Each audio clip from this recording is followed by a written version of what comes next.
কোচবিহারে 10,000 ইয়াবা ট্যাবলেট সহ ধৃত 5 তৃণমূল নেতা মাহফুজা রহমানও আটক।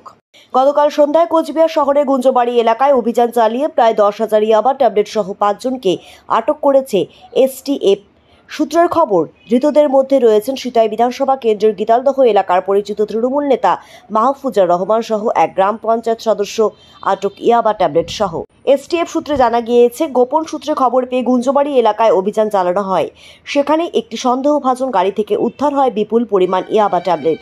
প্রাথমিক তদন্তে জানা গিয়েছে, এই মাদক বাইরে থেকে এনে স্থানীয়ভাবে বিক্রির পরিকল্পনা ছিল। আটক 5 জনের বিরুদ্ধে মাদক দ্রব্য নিয়ন্ত্রণ আইনে মামলা রুজু করা হয়েছে এবং তাদের পুলিশ হেফাজতে নেওয়া হয়েছে। আজ ধৃতদের কোচবিহার জেলা আদালতে তোলা হতে পারে। এই ঘটনায় শাসক দলের অস্বস্তি বাড়তে পারে বলে রাজনৈতিক মহলের অভিমত। বিশেষ করে একজন তৃণমূল নেতার নাম জড়ানোয় জেলার রাজনীতিতে ব্যাপক চাঞ্চল্যের সৃষ্টি হয়েছে। এই বিষয়ে এখনো পর্যন্ত তৃণমূল কংগ্রেসের কোনো পক্ষ থেকে আনুষ্ঠানিক প্রতিক্রিয়া মেলেনি। তবে তদন্তের স্বার্থে ধৃতদের সঙ্গে কে বা কারা জড়িত তা জানার চেষ্টা চালাচ্ছে পুলিশ ও এসটিএফ।